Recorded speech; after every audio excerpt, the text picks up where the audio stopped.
Okay, hello, magandang hapon. Binigay sa akin 'tong mga editorial cartooning ni Ate Gemma and ito yung napili kong ranking bawat category. So, um, una, um, yeah. So, Filipino yata 'tong category 'to. Nakalimutan ko lang. So, ito yung nasa, pang-ilan ba 'to? Ito yung nasa sixth place, yan, anim. So, hindi ko lang alam kung kayo pa rin yung last year na nagpa-critic din. Pero kasi nakita ko na parang in-apply yung ilan dun sa mga dati kong binanggit na ano ba yung katangian ng isang ah, maayos na editorial cartoon. Kahit pa paano naman nakakita ko merong umiiwas na sa mga smudging. Last year, binanggit ko na medyo madumi tingnan yung mga nag smudge ng papel and much as possible, mas iniinggan niya ko kayo na mag shading and hatching ang gamit dun sa lapis. And siguro ang idadagdag ko dun sa mga dapat yung i-prioritize is yung concept bago yung form. Pag sinabi nating konsepto, paano nyo siya i-present dun sa mambabasa? Tandaan natin na yung editorial cartoon, ano rin siya, comedy.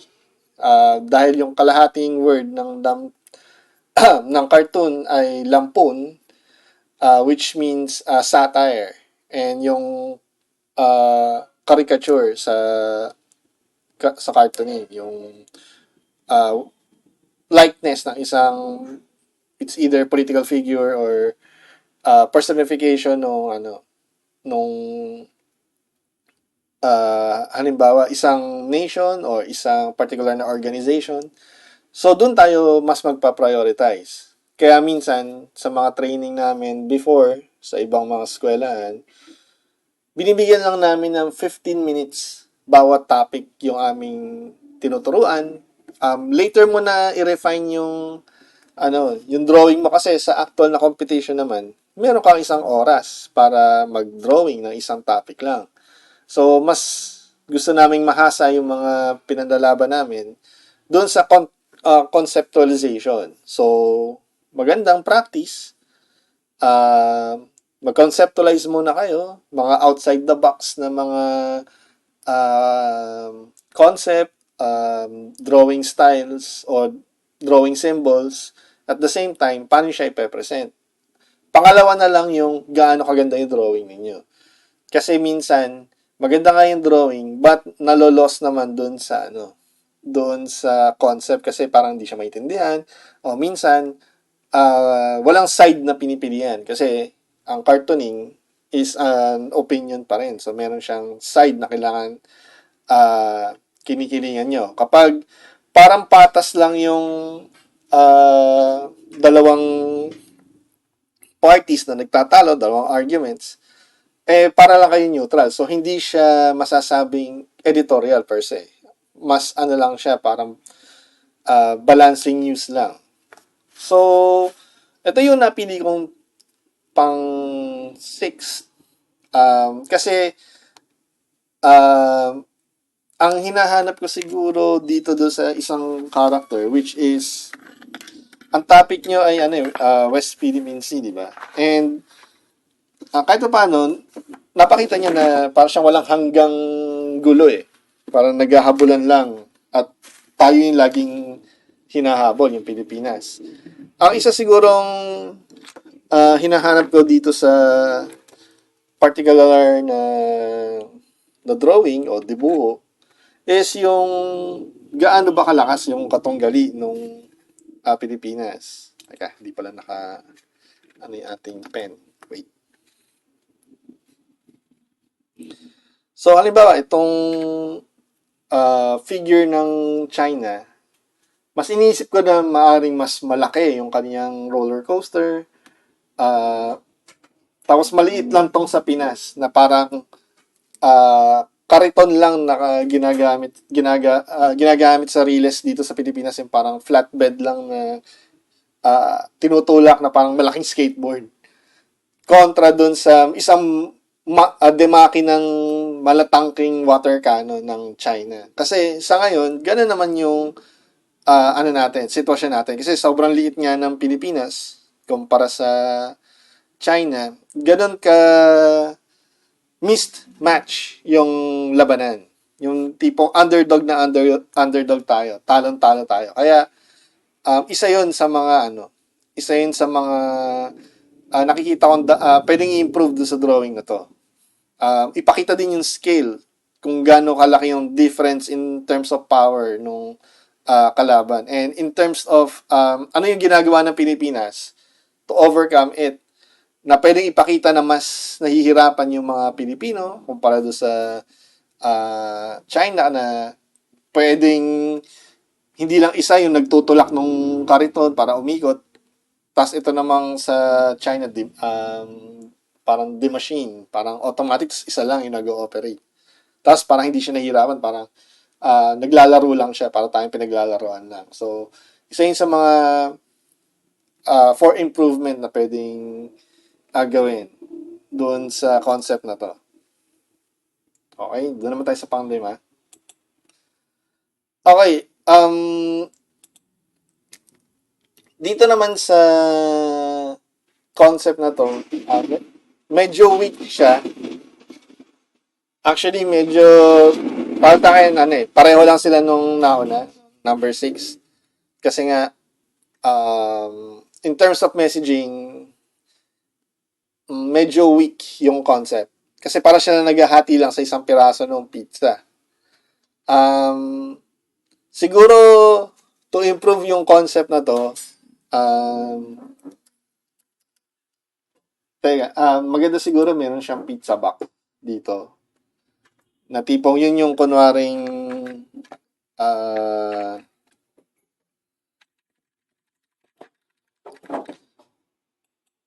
parang yung box na lalagyan ng pizza, yun yung yun yung Pinas.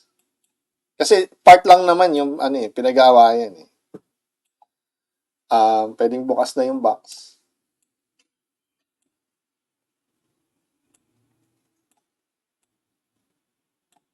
Tapos, ito yung representation ng Pilipinas. Yung baga, yung laman ng box na to.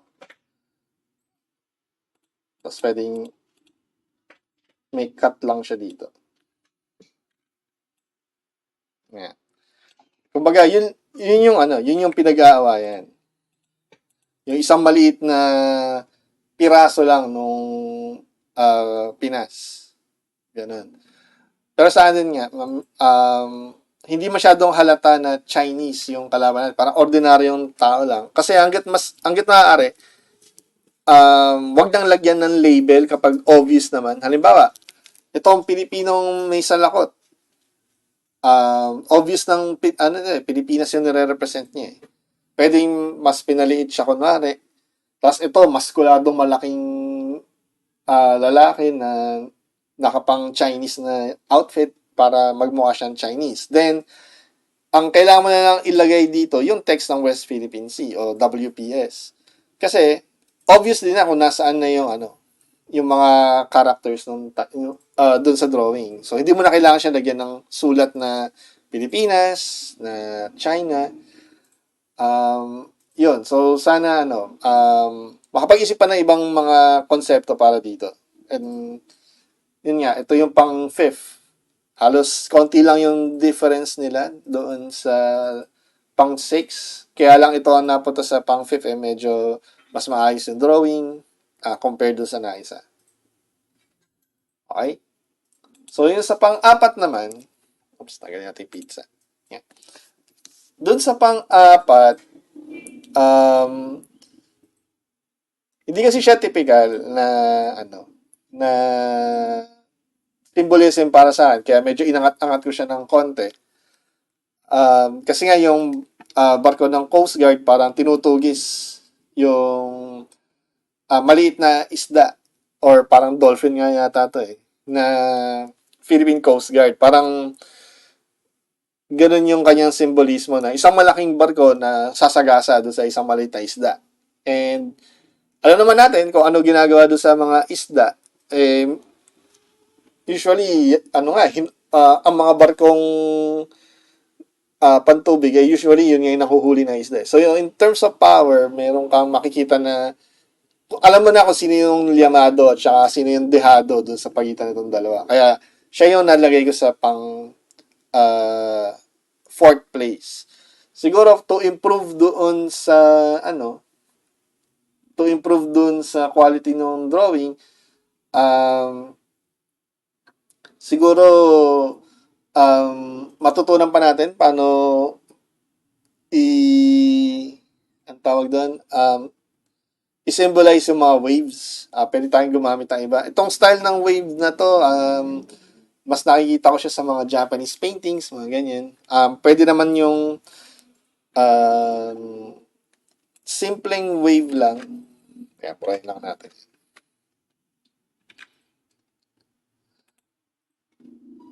Simpleng wave lang, walang masyadong arko. Siguro mga 3 piraso lang. And then, yung tubig ay medyo may alon-alon ng konti. Ngayon, siguro i-improve pa yung barko sa mga susunod pang drawing. Pwede kayo tumingin sa mga pictures ng mga Coast Guard boats na ginagamit ng China para mas ma-represent siya na mas maayos.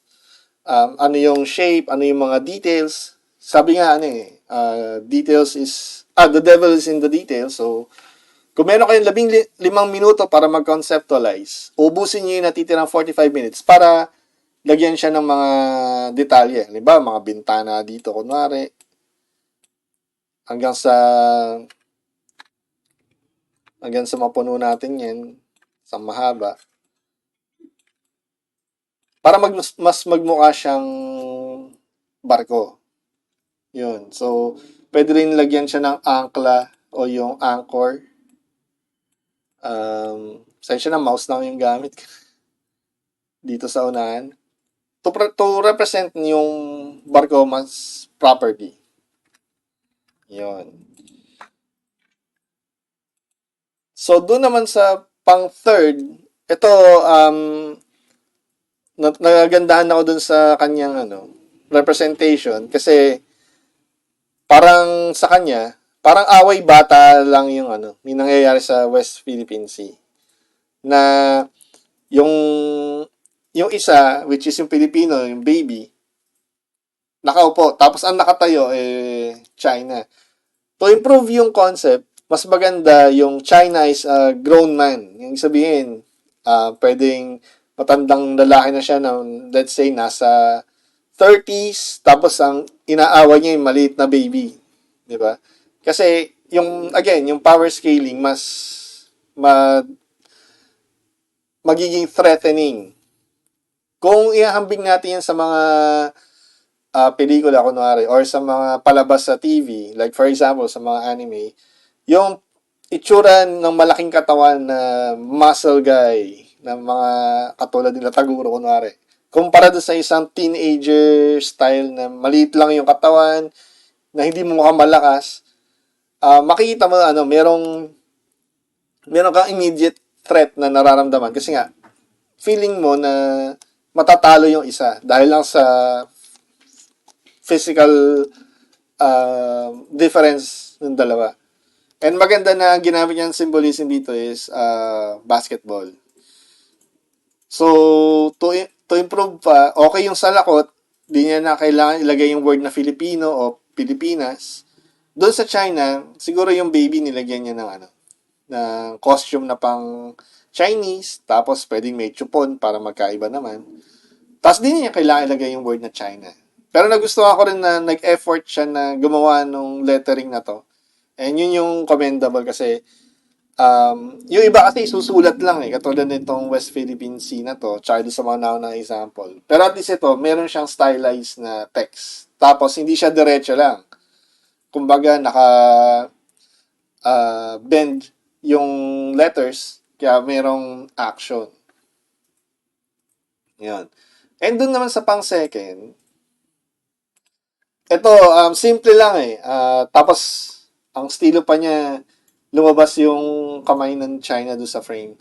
Siguro, ang kulang lang is parang dapat merong missing piece dito sa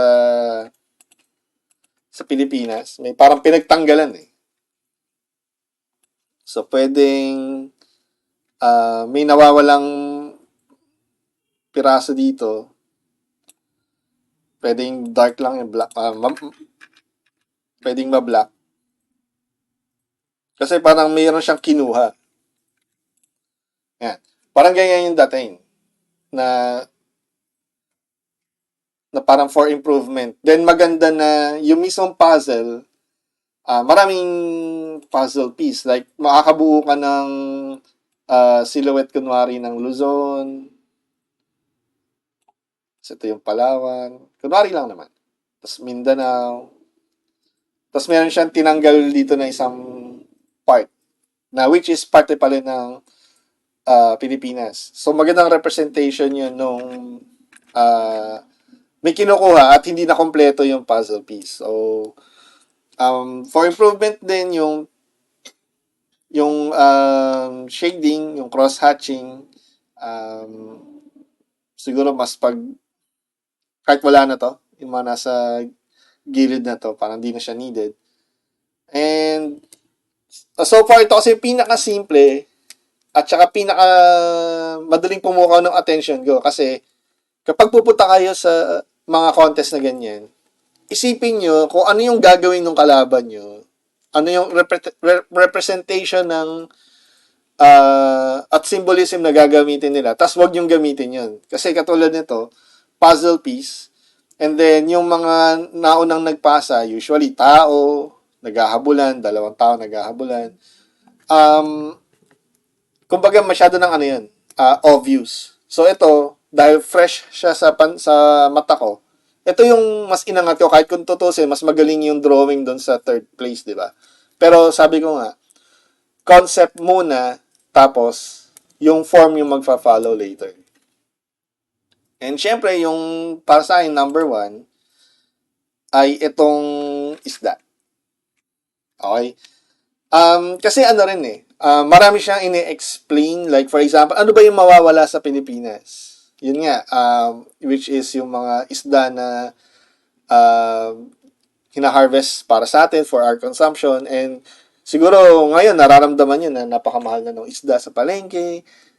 Meron na pumapasok dito ng mga imported na mga isda galing din sa China, yung mga galunggong, mga ganyan, mga gulay. And isa lang yun sa mga symbolism na malapit sa sa tao na kahit sino maintindihan yung ibig sabihin nito.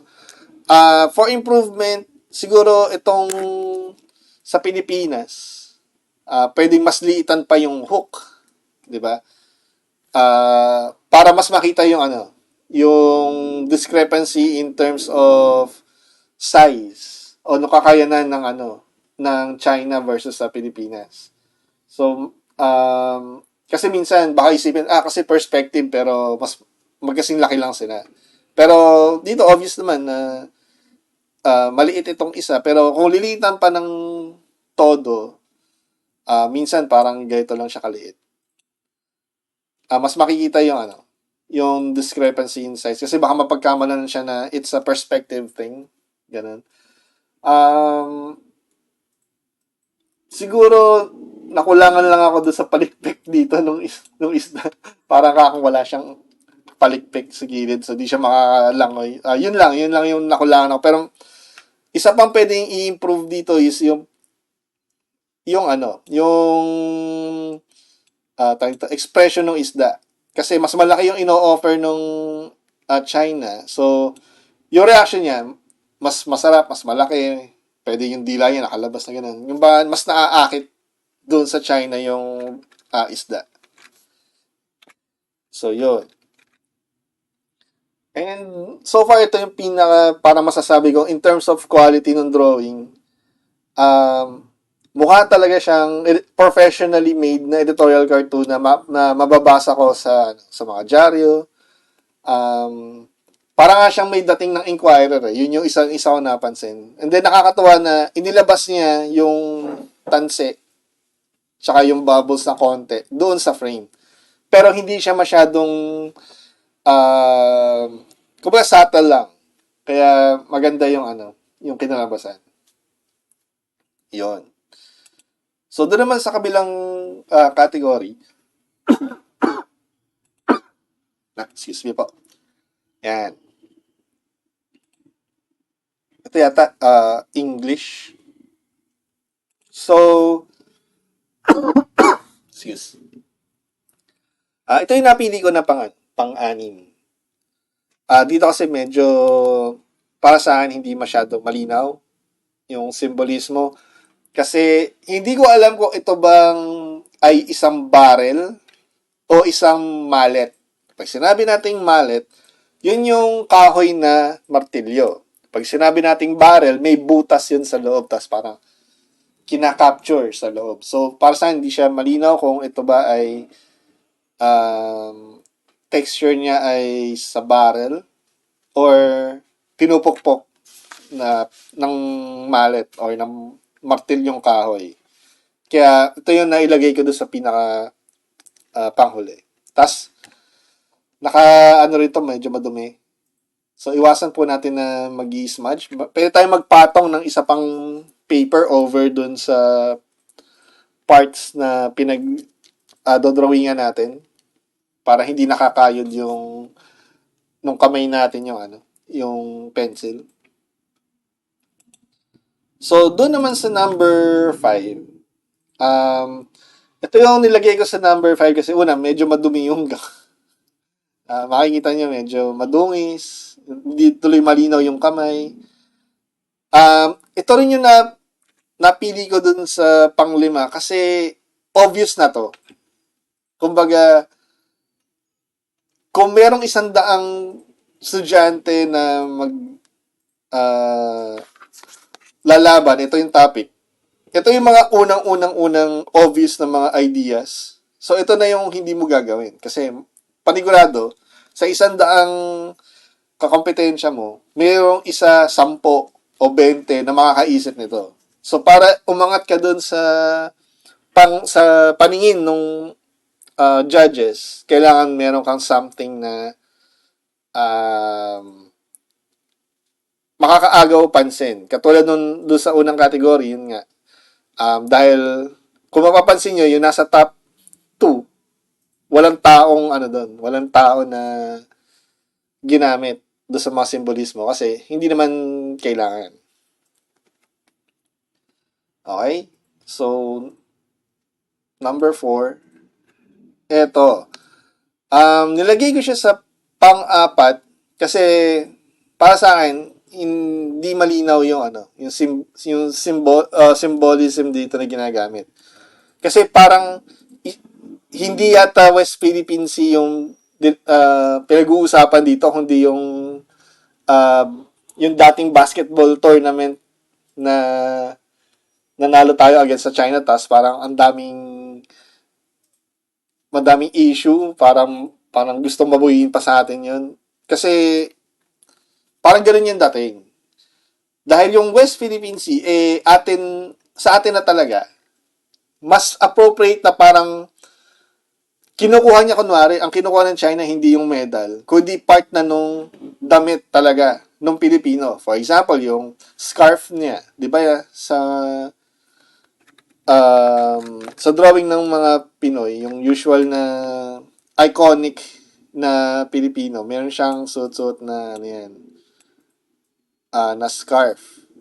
So, for me, yung part na yon ng ating identity natin yun eh. Isa yun sa mga yun yung mas magandang example nung ano yung kinukuha sa atin sa mga Pilipino. Hindi lang siya parte ng kasi yung medal parang hindi siya parte talaga ng attire. Ina-award lang yan kapag meron kang ginawang maganda. Pero yung something na talagang dedicated sa identity mo, pwede yung pantalon, pwede yung salakot, siguro mas may effect yung salakot, tapos yung salakot yung may West Philippine Sea. Parang, imbes na may point siya dito, meron siyang mga palm trees, mga coconut trees dyan. To symbolize na yung island ang kinukuha. So, parang, mas may dating sa akin kapag ganun yung representation. Hindi yung something na tulad ng isang medal na usually ina-award ng iba sa'yo, tapos yun yung kukunin sa'yo. Hindi. Mas mainam na ipakita na yung kinukuha ay talagang sa atin. Parang inherent na parte natin. Pwede parte ng katawan, pwede yung kamay, pwede yung paa. Na ma-identify na talaga yun ay sa'yo. Yun yung kinukuha ng China sa atin. And then, for the third naman, ito, mas inangat ko to kasi mas malinaw yung ano ba yung nawawala sa West Philippine Sea. Resources, di ba? Ito isda for food. Ang para sa akin, medyo maganda siguro na mas malaki yung net ng China. Again, para ipakita kung sino yung nananalo, sino yung mas malakas kumpara sa Pilipinas. Kasi in reality naman talaga, dihadong-dihado tayo kasi nga mas malaki yung mas marami rin ang mga China pati yung military nila mas malaki din naman. Tayo nga konti-konti lang yung nailalagay natin dun sa West Philippine Sea ng mga resources para pagtanggol yun. Ganun kalaki yung discrepancy. Kaya nga kailangan natin ng tulong from other nations, from other powerful organizations and nations din para suportahan tayo. And siguro yun lang, liitan pa tong sa Pilipinas ng konti and lakihan pa yung sa China para mas mapakita yung dynamics ng dalawang nation. Then yung number 2, ito maganda sa akin kasi nakikita kung gaano kalaki yung threat. Mismatch yung threat. Isang Pilipinong nakabangka na gusto niyang tangayin yung isang maliit na isla na maliit lang naman pero itong napakalaking China na to na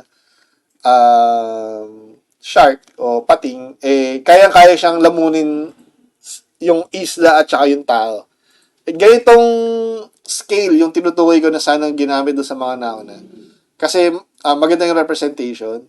Now, to improve the drawing, isa-suggest ko lang na lagyan ng shadow dito na part. Para makita na parang 3-dimensional yung bunganga nung pating. Na parang kung saan sila mapupunta. Attention, naka-mouse lang ako ngayon. Ayan. I-block yan hanggang dito.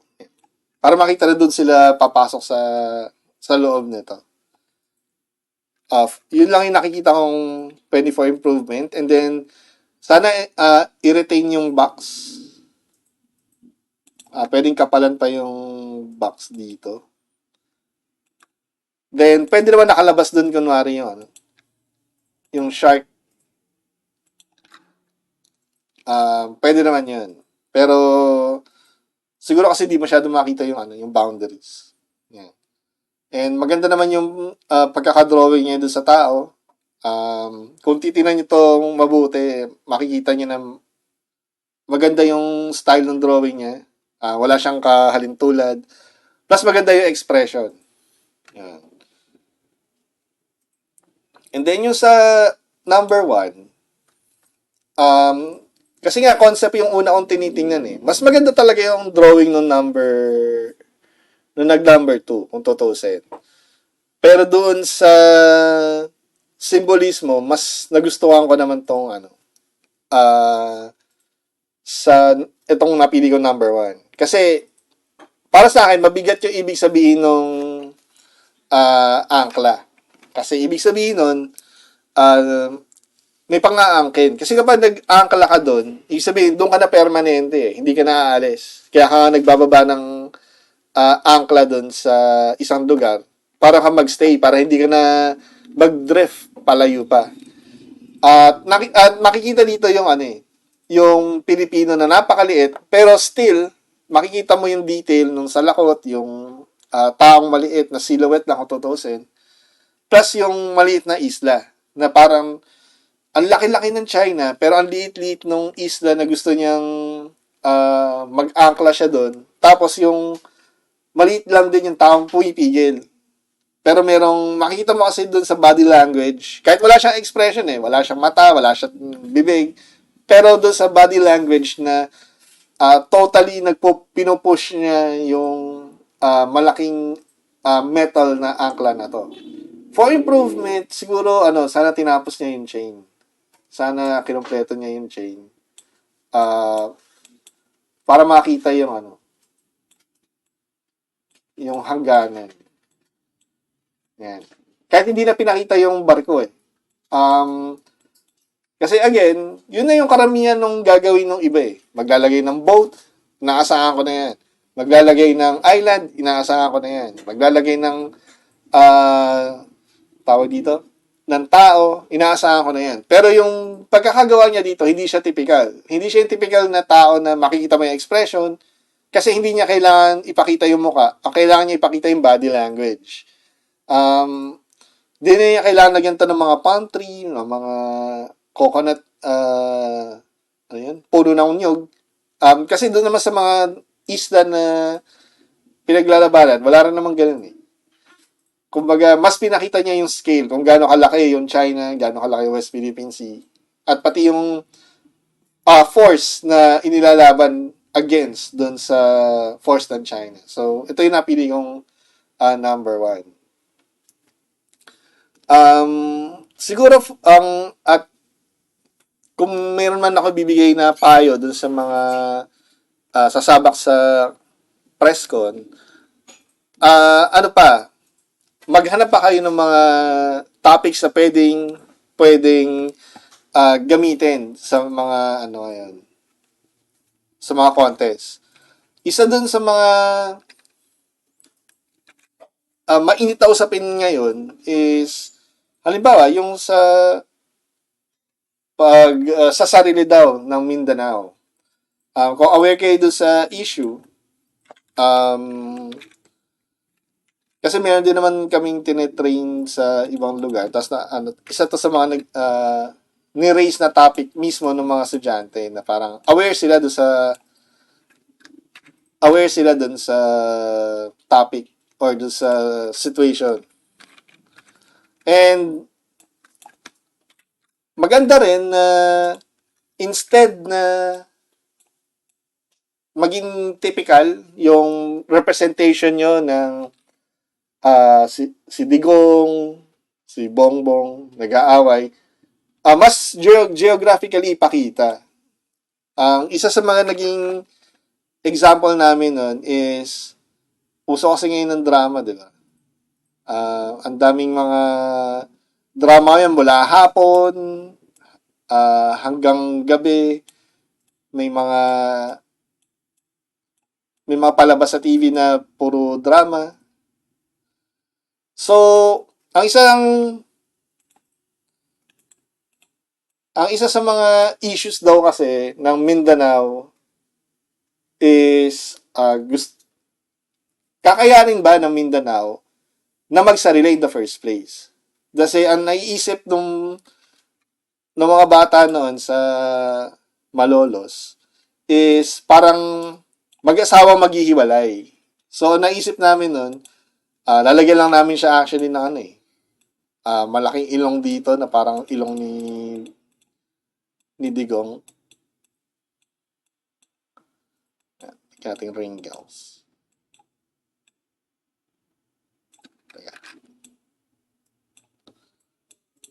Ayan. Tapos magkagalit. Tapos kunwari itong Luzon ay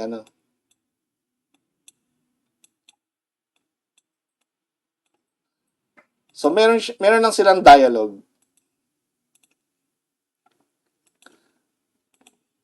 At doon sa dialogue nilagay kung ano yung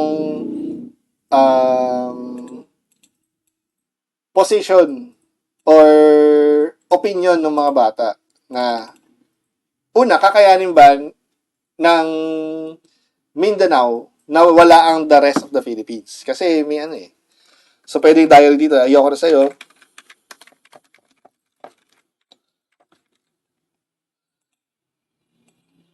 And isa sa mga issues na ni-raise ng mga bata is economic. Kasi batay rin naman sa studies, hindi naman ganun kalaki yung naiaambag ng Mindanao in terms of GDP. So, compared doon sa Luzon, actually nga, compared nga daw doon sa mismong NCR, mas malaki pa rin talaga yung nanggagaling sa Maynila kumpara sa kayang ilabas or maibigay ng ng Mindanao. So dito, yun yung nilagay nilang dialogue, which is kakayanin mo ba na wala ako?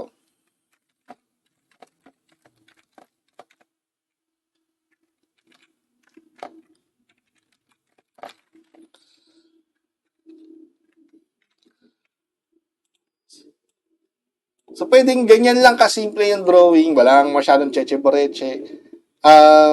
Pwede mo nang ibigay yung yung opinion mo about dun sa issue.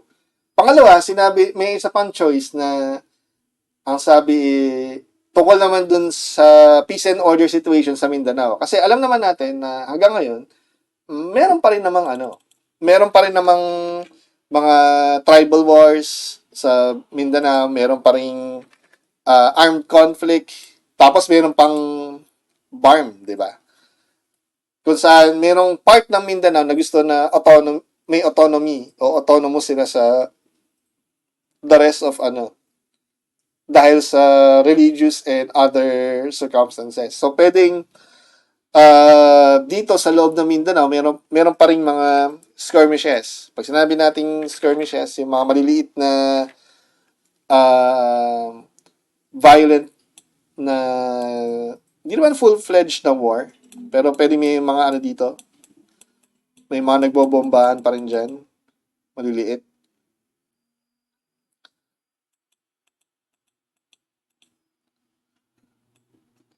So, kunwari,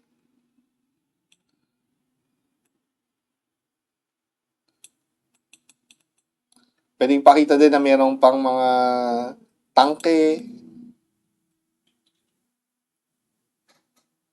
may mga aeroplano na nagka-flyby.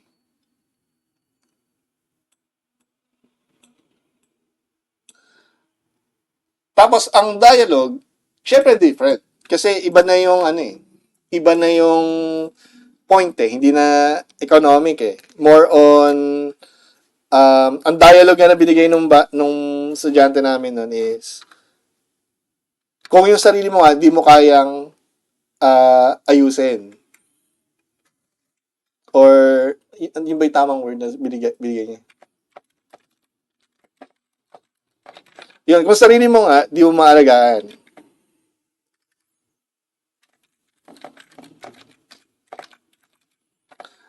Yan. So, kumbaga, ginamit yung yung usual na trope o yung cliche na binabanggit sa mga drama, sa mga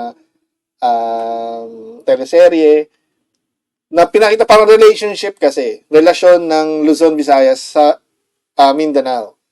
Yun yung ginamit na na analogy doon. So, pwede nyo rin i-explore yung ganyan. Basta't mas mainam na i-form nyo muna yung concept in 15 minutes and then tsaka nyo ipulido through details yung drawing natin. And next week, ko next week na yata yung inyong computation. So, meron kayong weekends, i-train yung sarili nyo. Maghanap kayo ng mga topics like for example, yung jeepney modernization, ano na yung mangyayari dun sa mga dating jeepney drivers. Meron din namang issue na sa mga teachers, babawasan na sila ng mga administrative works. Ganun din naman doon sa ang klase ay unti-unti nang ibabalik doon sa dating schedule. kung saan unti-unti ilalapit siya ulit dun sa June to March na schedule, unlike ngayon na halos ano na August pa nag-i-start na yung klase. So madaming topic na pwede niyong pag-usapan.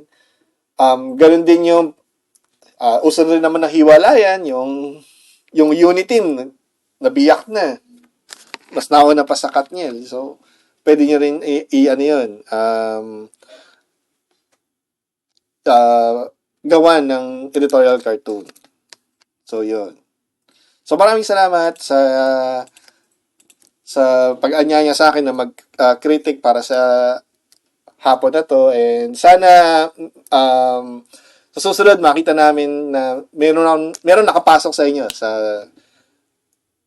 sa division level ba, district division, or hanggang sa national pa yan. Yun. Maraming salamat.